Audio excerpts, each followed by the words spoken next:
Hi all, here I am, your English friend, with a new video to explain part A and part B of Sample 2 OET reading passage published on OET official website. So let's get started. Question number 1. The various symptoms of patients who have taken too much paracetamol. This information can be found in text D, first point under the subheading clinical assessment. Commonly, patients who have taken paracetamol overdose are asymptomatic for the first 24 hours or just have nausea and vomiting. So those are the symptoms. Answer for question number 1 is D. Question number 2. The precise levels of paracetamol in the blood which require urgent intervention. So it's the precise level of paracetamol in the blood. Here in text C, you may find that on the y-axis of this given graph, plasma paracetamol concentration given in mg per liter. That's the precise level of paracetamol in the blood, which require urgent intervention as per the question. So here you can find the heading paracetamol poisoning, emergency treatment of poisoning, which is urgent intervention. So answer for question number 2, it's C. Third question, the steps to be taken when treating a paracetamol overdose patient.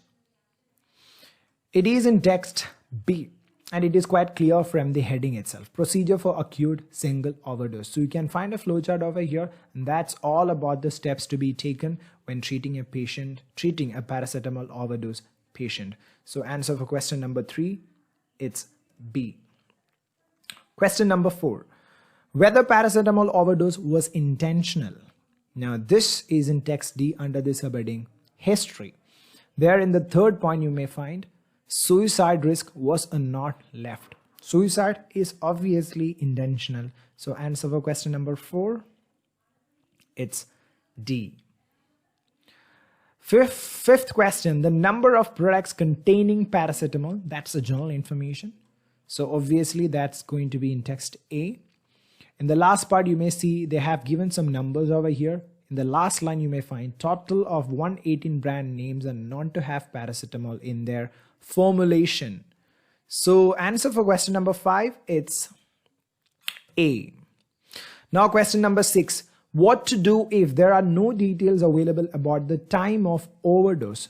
So they're talking about overdose and the time associated with it. So it has to be text B. Here at the right side of the flowchart, you may find 24 hours, more than 24 hours, or unable to establish. So that's what we can find in the question if there are no details available about the time of the overdose. So what all things have to be done at that case can be found in text B under that particular box. So answer for question number 6, it's B. Question number 7, dealing with paracetamol overdose patients who have not received adequate nutrition. That can be found here in text C in the second paragraph. Here on the right side, patients on enzyme-inducing drugs or who are malnourished should be treated with acetylcysteine if their plasma paracetamol concentration is above high-risk treatment line. So answer for question number 7 is C. Now question number 8. If paracetamol is used as a long-term painkiller, what symptom may get worse? So this can be found in text A in the first line, where analgesics are used long-term, more than 3 months, with administration every 2 days or more frequently, headache may develop or increase. And that's the point, it may increase. So headache might become worse. Headache, or you may write headaches also. Question number 9. It may be dangerous to administer paracetamol to a patient with which viral condition? This answer also can be found in the same text A. In the second paragraph here, care is advised in the administration of paracetamol to patients with alcohol dependency, severe renal or severe hepatic impairment. That's not what we needed. Here you can find it. Other contraindications are shock and acute inflammation of liver due to hepatitis C virus. So that's hepatitis C.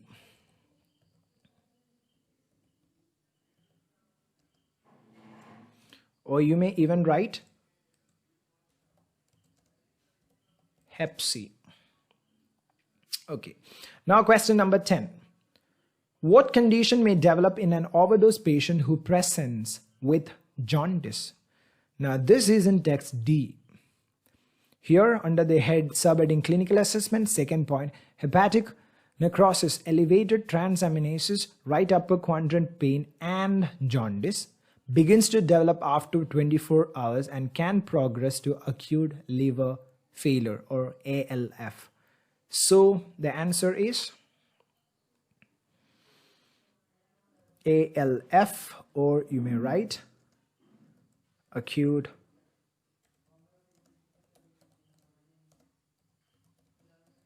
liver failure. Now question number 11.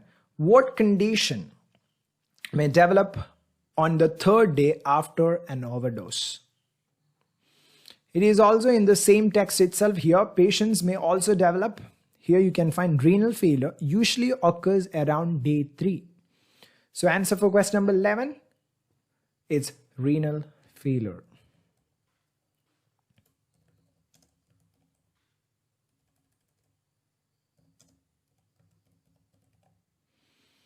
Question number 12. What drug can be administered orally within 10 to 12 hours as an alternative to acetylcysteine? Answer for this question can be found in text C on the right side, first paragraph. Here it is. Patients whose plasma paracetamol concentration are above the normal treatment line should be treated with acetylcysteine by intravenous infusion. In the bracket, or if acetylcysteine cannot be used, with methionine by mouth, provided the overdose has been taken within 10 to 12 hours and the patient is not vomiting. So our answer is methionine.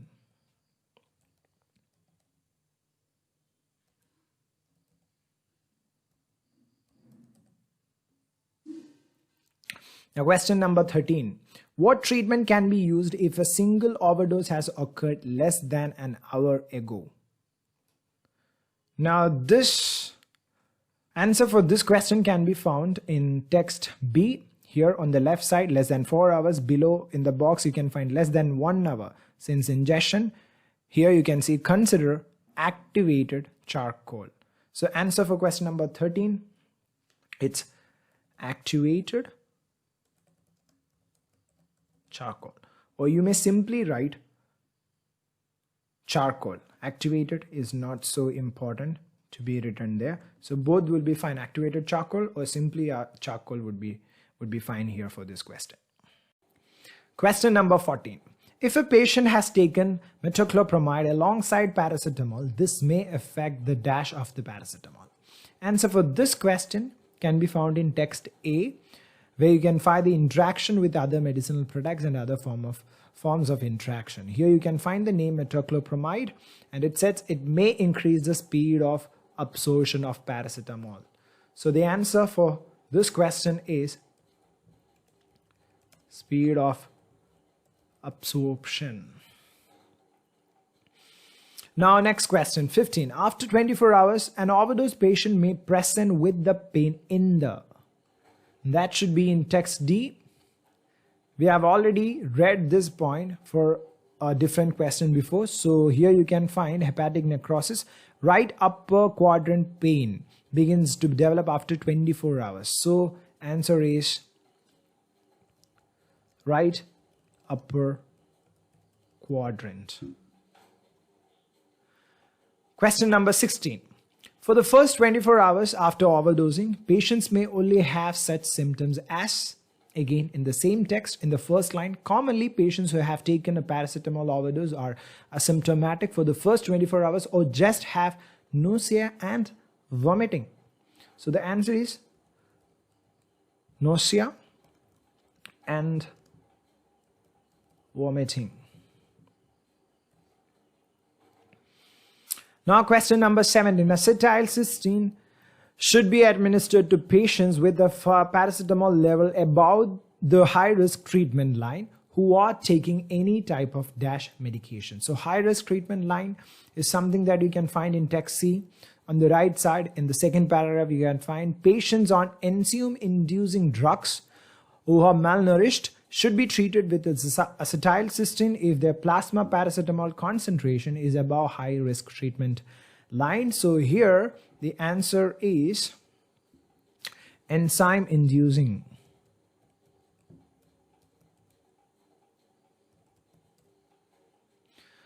Okay, now question number 18. A known high-risk patient should be treated for paracetamol poisoning if their paracetamol level is above -mg per liter 8 hours after overdosing. As the question is about known high-risk patient, we need to check text C, the graph given there. You can find two curves inside that graph. So for a known high-risk patient, it is a normal treatment line that we need to consider.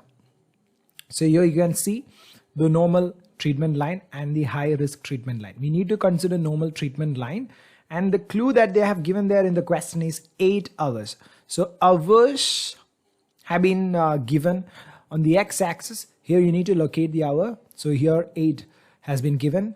So when you go up, it meets here, and on the left side, the value given is 100. So that's plasma paracetamol concentration mg per liter, and that's what they are asking in this question. So the value on the y-axis corresponding to 8 hours when you consider normal treatment line or known high-risk patient or known high-risk treatment line is 100.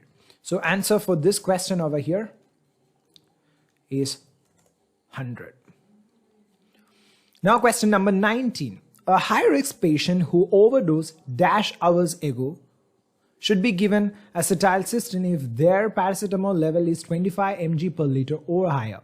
So this question is also from text C itself, from the same graph. Here the clue given is 25 mg per liter, so we need to start from the y-axis. So here you can find 20 and the value 30. So 25 is going to be in between 20 and 30. So, and the patient, he is high risk patient. So we need to consider high risk treatment line. The value corresponding to 25 in the y-axis, when you consider high risk treatment line on x-axis, is from here. If we start and it touches here, so the value here would be 12. So this would be the answer for question number 19. So that's going to be 12. Because that's a value on x-axis which corresponds to the value on y-axis when you consider the high treatment line. You may draw a line and you can find that out on this graph. So answer for question number 19 is 12. Now question number 20. If a patient does not require further acetylcysteine, they should be given treatment categorized as dash only. Answer for this question can be found in text B. So there you can find at the bottom of the flow chart here, it's given patient needs treatment with acetylcysteine. If it is a no, then it requires only supportive treatment only. So answer for this question for 20 is supportive treatment. Or simply you may write supportive. That also would do the job here for question number 20. Part B, question number 1. This guideline extra says that the nurse in charge, here the answer is C. C says can delegate responsibility for the cupboard keys to another ward.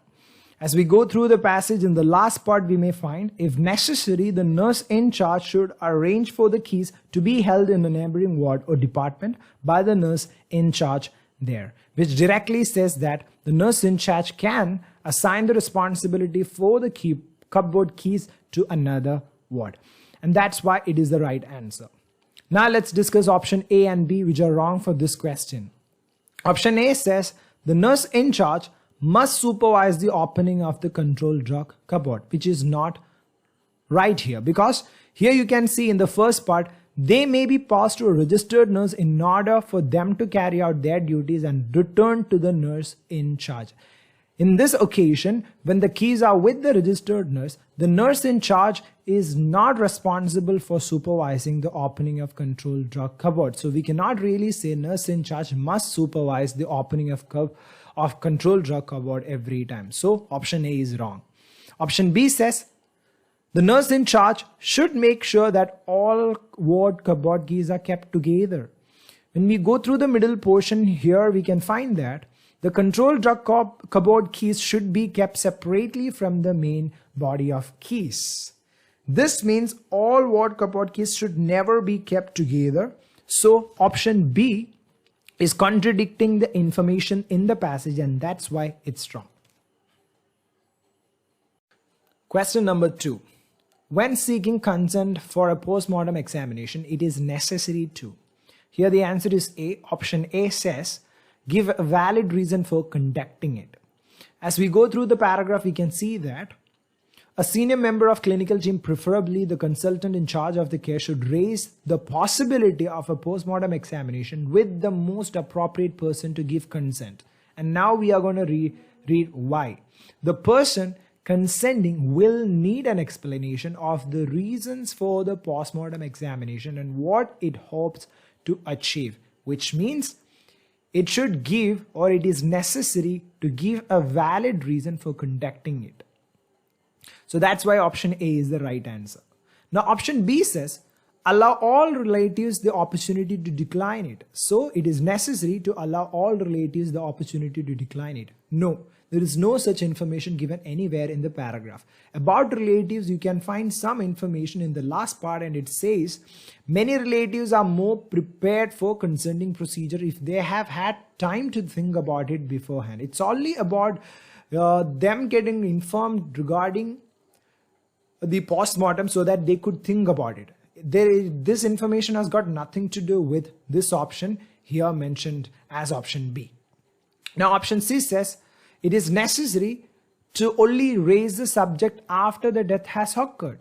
We have already read this information here in the middle portion that the first approach should be made as soon as it is apparent that post-mortem examination may be desirable, and there is no need to wait until the patient has died. So it is necessary to wait until the patient dies in order to get a consent or in order to raise the subject.